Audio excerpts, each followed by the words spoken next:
All right, welcome once again. So, again, my name is Gerrit Jansen, and I'm one of the GDC team members and managing the innovations workstream for our members. And I'll be your host for today's webinar with the support of my colleague Yvonne, who's also in this call. We're excited to see that people are still dropping in. We had a lot of interest in this webinar with more than 20 people registering. So that's great. It shows, I think that the topic that we'll discuss today is very relevant for our members and for others. Right now we have around 9 people in the call, and I think more people will join in throughout the webinar. But welcome everyone. Yeah, let's get started. So first of all, I just want to mention that this webinar will be recorded. This allows us to share the replay with GDC members that couldn't make it to the webinar. Then shortly about what the GDC Innovation Challenge is about, just to give you some context if you're new to this work stream in the GDC. So when we started the Global Distributors Collective, we had the belief that our members, so the last mile distributors, are proven innovators, because what you do on a daily basis is selling products, life-changing products at the last mile. So we believe you have all the knowledge to address business challenges when selling these goods. And the community of last mile distributors under the GDC allows us to spark collaboration between different members to solve common problems. So with the GDC Innovation Challenge, we crowdsource ideas from our members and then help pilot the best ideas that are selected by our members. And then at completion of the pilot, we make available all learnings so that members can replicate the idea for themselves. So this webinar is really part of this sharing aspect of the GDC Innovation Challenge. So we have 4 pilots that came out of the first challenge. One of those pilots will be featured in today's webinar. So while the pilot is still about to take off, and Mike Sherry from Mwezi, who's with us today, will share a lot more about that later. But we felt like it would be good to already share the pilot IDs at an early start so that other members can contribute or find other ways to engage with this pilot. So for this reason, we have set an agenda for the webinar, which is first of all about introducing the innovation to you. So what is it all about? Then introduce the opportunity for you. So why would this solution also be relevant for you? And then some ideas about how you can already get involved in this pilot project. And then we hope to take enough time for a Q&A session. So you can ask questions or share suggestions to Mike and his team for their pilot. Leave your questions in the chat window, and then we'll see at the end what we do. If the group is small enough, we might ask you to say your question out loud. If the group keeps growing, then it might be easier if we read the questions out loud, and we kind of organize it in that way. But share your questions throughout the chat, and we hope to make it as interactive as possible. Briefly on the innovation, and why we are very excited that this was one of the 4 selected IDs that received a grant and technical support to realize the idea. So what the idea is about is the design and piloting of a digital training facility for sales of solar-powered drip irrigation systems. And this idea came from this challenge that Mwezi saw when considering adding solar-powered drip irrigation solutions as a new product category to their basket, which is of course a very different category as compared to solar lanterns, as it requires a lot more technical knowledge when educating farmers on the product and the opportunity for them. So what Mwezi wants to do is to make it very easy for last mile distributors and their sales teams to start selling these drip irrigation solutions. So they'll be developing and piloting a digital training facility with brand agnostic tools for effectively training sales teams on how to specify, sell, and service appropriate drip irrigation systems to smallholder farmers that are existing customers or new customers for the last mile distributor. So the opportunity for other GDC member, other last mile distributors is that the training facility will be maintained beyond this pilot project period, based on a business model that is still to be defined. But let me start off by saying that the intention is really that more members can access this training facility and use it for themselves. So that was just the innovation in a nutshell. I will leave all the details to Mike Sherry, who will take over from here. So Mike is the founder of Mwezi. Yeah, Mike, we're eager to learn more about Mwezi does and what you exactly envision with this idea. Over to you, Mike.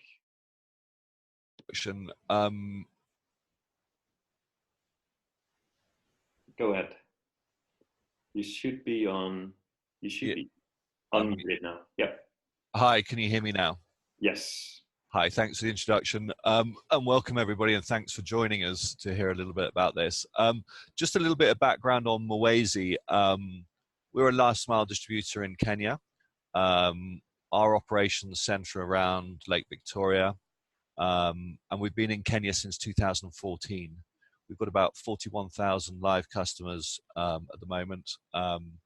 We sell home solar systems, cook stoves, and are branching out really into productive use, both for solar powered products and other products.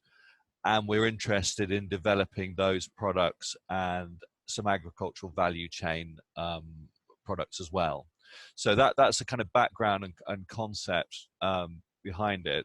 I'm going to go to the next slide so we can sort of start thinking about some of the detail.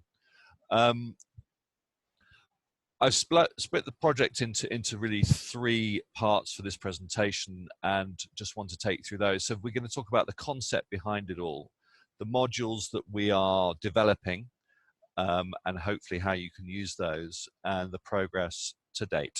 So if we can just flick to the next slide, that'd be great.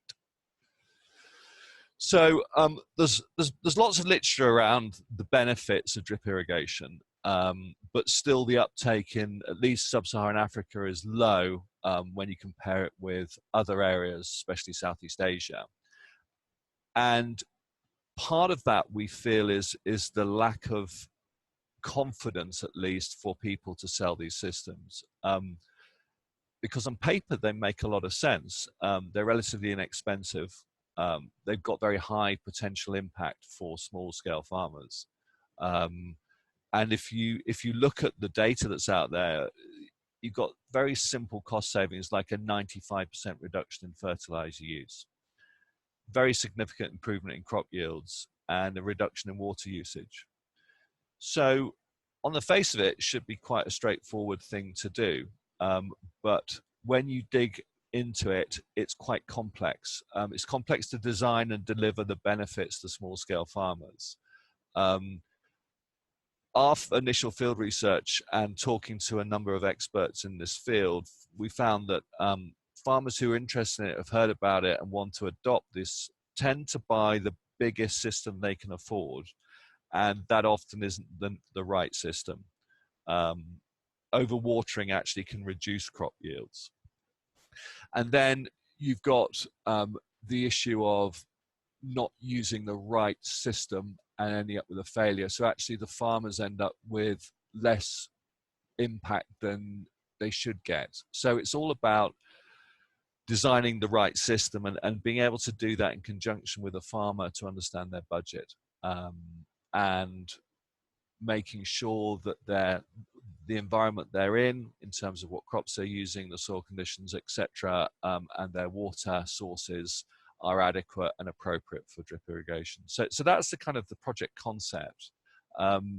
So what we felt was that what we needed were the tools for field and customer facing staff.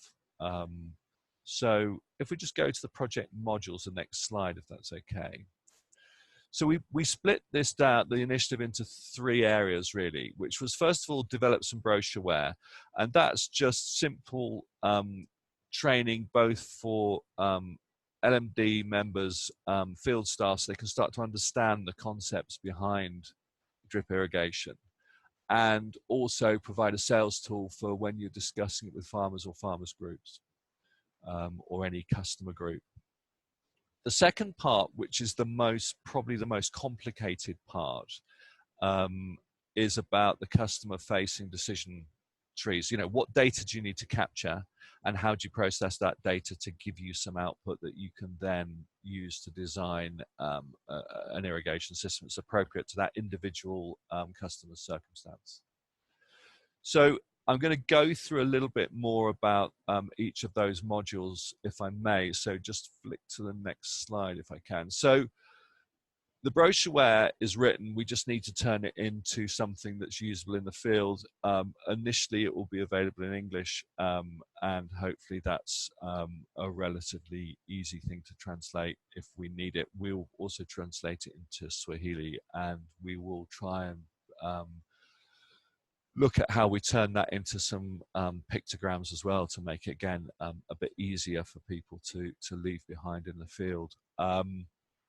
It will cover basically just a very high level look at what irrigation is and what it does, the benefits obviously, and what are the key components, because there's quite a lot of work to do in this space to get people to understand what are the components. There are a number of different systems available, so we'll cover that too. And we will also explain why it's really important to specify the system correctly, because if you want that long-term sustainable relationship with your customers, then we need to make sure that they end up with something that delivers the benefits we've promised. So that's module 1. That will be available as digital content potentially as well, but certainly as flat brochureware, so it will be an editable PDF or whatever format members think is appropriate for them to use. So if we can just flick to module 2. So we've engaged with a global expert on irrigation who's currently working on an EU-funded project in Egypt, advising the government there. He's got 40 years experience of different irrigation systems and specialised in drip. It was an absolute eye-opener to us how very complex it was to design the system properly, and what data you need to be able to capture. This guy's got a master's in it, and I now know why. But having consulted with him, those decisions that need to be taken can be broken into. So whilst we don't have to understand what happens in the black box, we can trust that the black box will process that data capture and turn it into something that's actionable. An important part of these decision trees is actually to advise farmers that drip irrigation won't work in their particular circumstances. So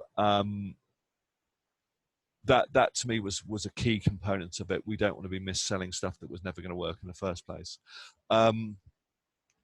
So we've basically we've got the decision trees. That allows us to determine what data we need to capture in the field, and how we then have to process that data. And ultimately, what it will produce is a technical specification for what is required from a drip irrigation system. And the idea then, so that can be done on the field data capture can be done on paper, but we are proposing using a field data capture app. So that's the idea of digitizing it, so that we can capture that data, process it, and actually give an answer fairly quickly. The technical spec of the equipment, of the output, will then need to be matched to the closest available in country or within LDB members' catalogs. So that's the second part. So can we flick to the next slide, which is the digitization? So the idea is we'll have mobile and web application to capture the data. That will then be processed through a number of decision trees, and the outcome of that will be the technical specification. Hopefully that makes sense. We've got an existing tech supplier in Kenya that we've used for our data capture in the field, and they will be able to supply it, but we'll also supply the decision trees themselves and the data capture requirements, so that people who don't or can't deploy a digital solution will be able to do a manual solution at least. And we'll make that as straightforward as possible, so that people don't have to have a very in-depth understanding of all the technical requirements of drip irrigation.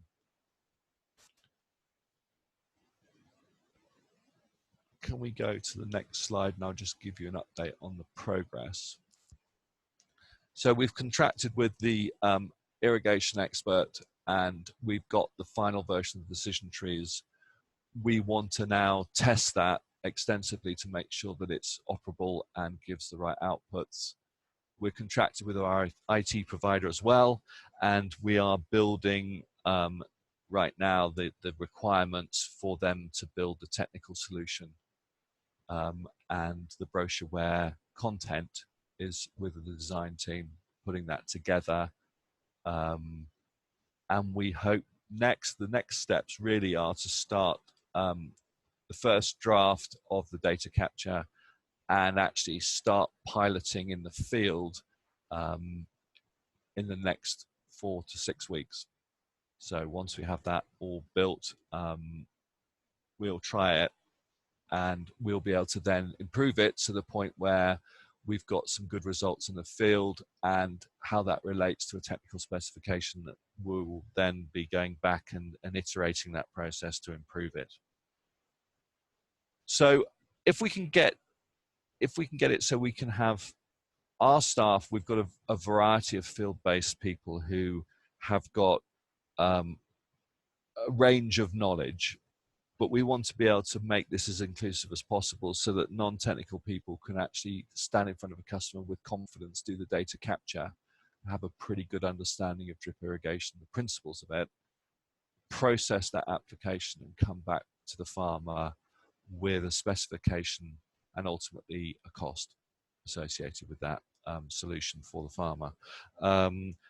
We would like in Kenya at least to do that in a digital way, because we think that's got a lot of advantages for us, but we appreciate that not everybody will be able to or want to do that. So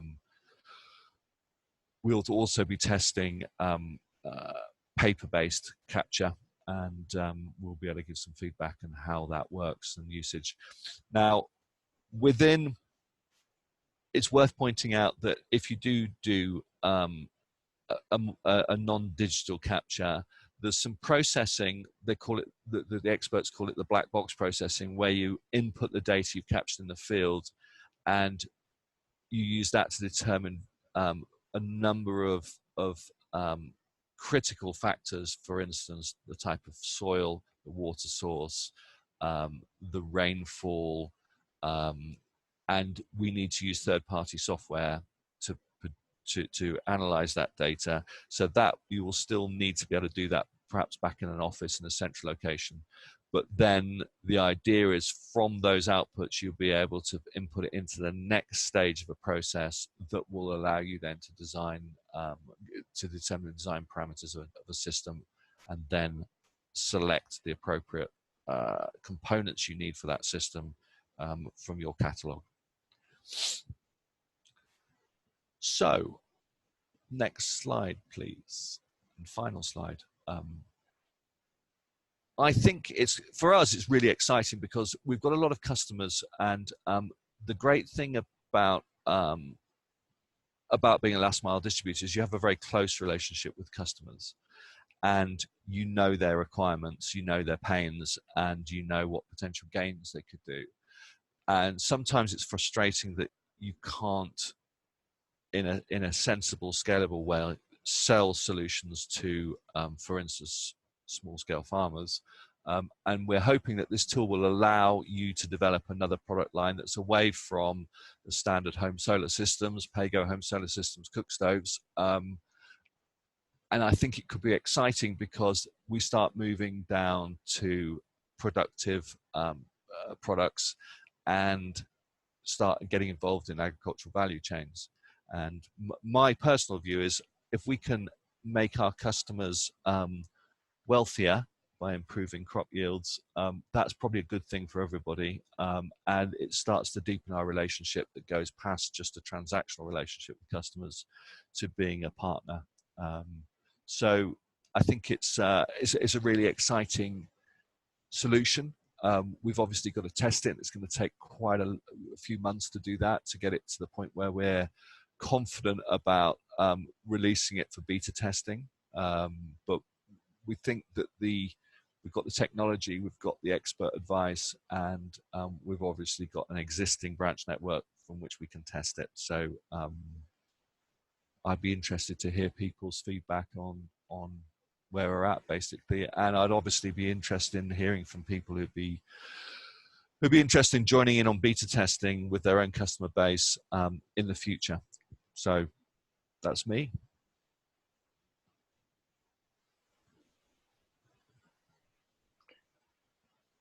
Thanks a lot, Mike, for the presentation. Yeah, so this gets us to the Q&A session. So we still have the 9 people in the call. So that means the presentation was entertaining and relevant. So of course, we're curious about any questions you might have or any suggestions. And like Mike said, any ideas you have about getting involved in the project. So the floor is to the audience.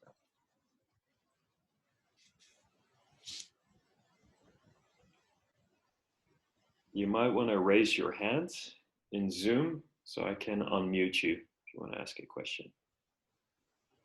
Or leave your question in the chat window and we'll take it from there.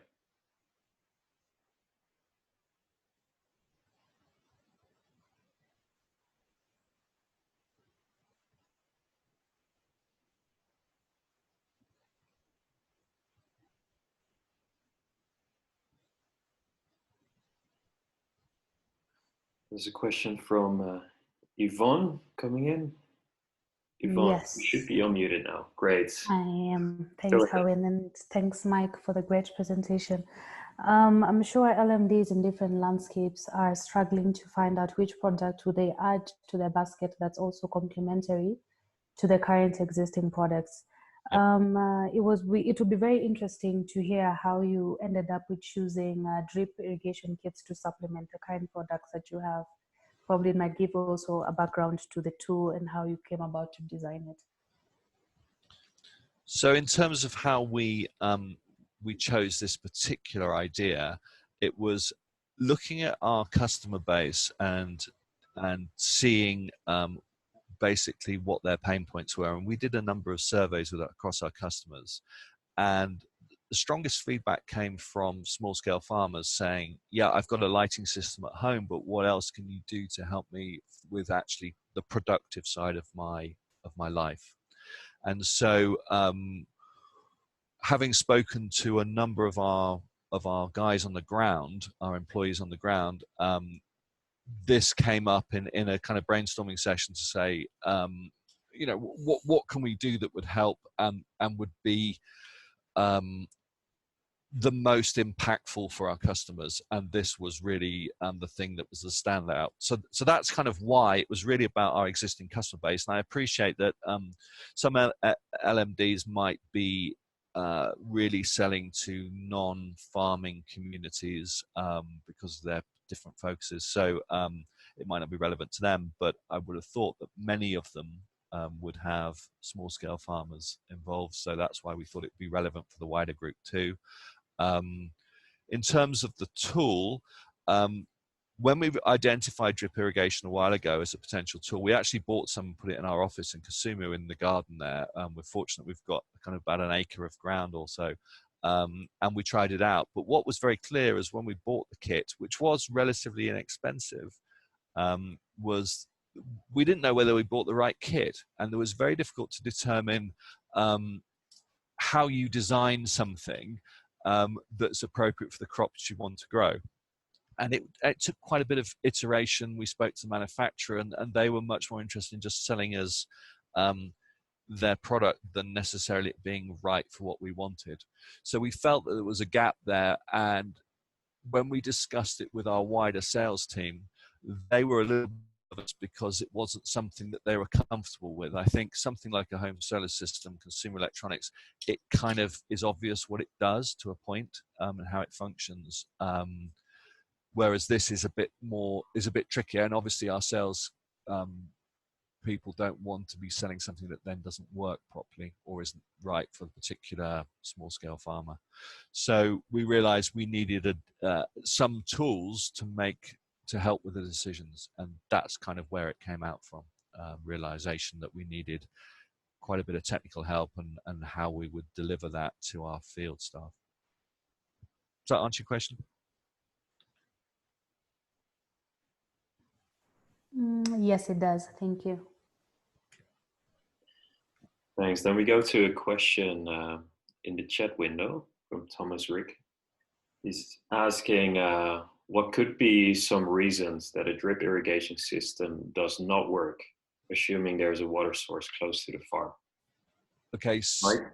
Yeah. So there are a number of reasons, apparently. I'm not the expert on this. We've engaged them, but looking at it, it can be actually, if there's insufficient water, you don't flush through the soil properly, and you end up with soil that becomes contaminated. So that's one reason. Two, soil type. Some soil types don't suit drip irrigation very well at all, and that's all part of one of the decisions that we are looking at in the decision tree. So if you've got very clayey soil, for instance, heavy soils, you end up with low infiltration of water, and it ponds on the surface, and you end up with a lot of evaporation. So that's non-beneficial. And the other reason is that for heavy soils, for instance, you end up with salt buildup in the soil, again, which is not good for crop growth. So it's quite technical, and I think that's one of the issues that the black box decision tree will address.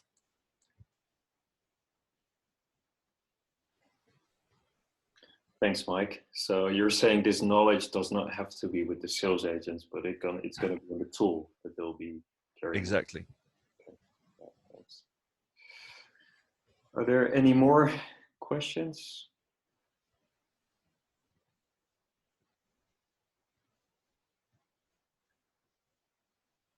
And otherwise, I could fill the silence with a question, Mike. Sure. Sorry, I'd like to jump in. I'd just like to I'd like to ask you, Mike, if you have any idea where GDC members might go to access further resources in this area. You know, I'm aware that I don't know, for example, the Efficiency for Access Coalition is doing quite a lot of research on solar water pumps.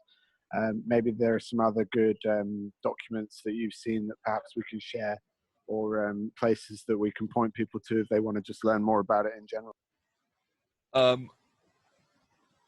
Yeah, let me try and answer that. So there's quite a lot of academic paperwork on the impacts of drip irrigation, but there's very little other than manufacturers' technical specs on how you actually design a system. And that was the bit we were struggling with. That's why we've had to engage someone, say, okay, well, what are the decisions that you need to make and what data do you need to capture in the field? Solar pumping is one thing that we've included because we think for some farmers that is absolutely the right solution. But I think we need to be realistic. The system we put in our office in Kasumu was, I think it cost about $250, including the shipping from India. If we add a solar water pump to that system, I guess you add another $600–700.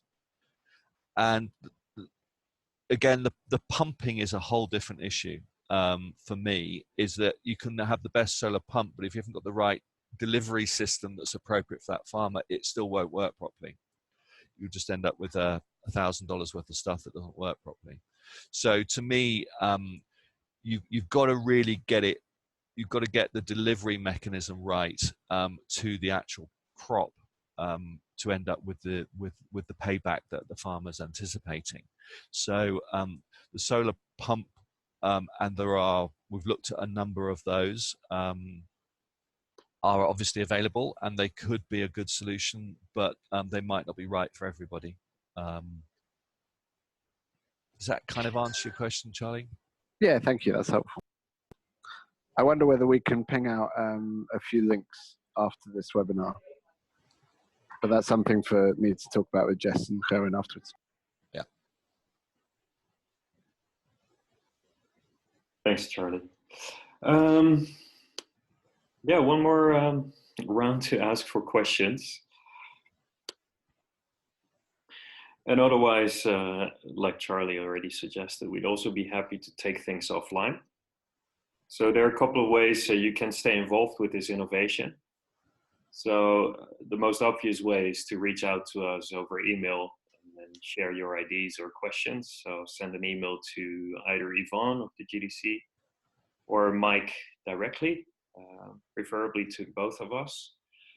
And another lighter way of staying connected with this innovation is to register for the next webinar that we'll be organizing in this series. So we'll ask Mike and his team to again give a presentation during a webinar, most likely in a couple of months from now, when the first results of their pilot come in and they're testing the tool with first sales agents.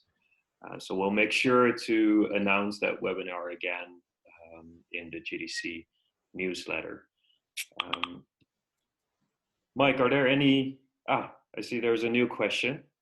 That's good, we have time left. So what could be the payout time for the investment of around $1,000 costing system? That's an interesting one, and that's something we'll be addressing as we go through the pilot scheme. But the idea is, if you can save 95% of your fertilizer usage, you use 50% less water. If we can price water, and you get 110% increase in your crop yield, we need to look at valuing that. And it will depend on how many crops. So in Kenya, some farmers are having 3 crops a year, certainly 2. So I think the maths could be quite local.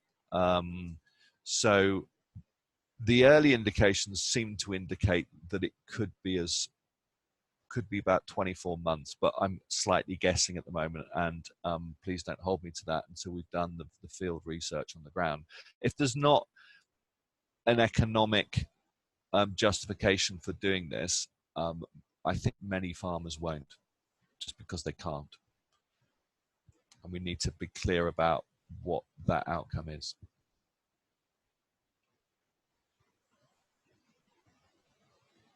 Great, thanks, Mike. I hope that answers the question of Thomas.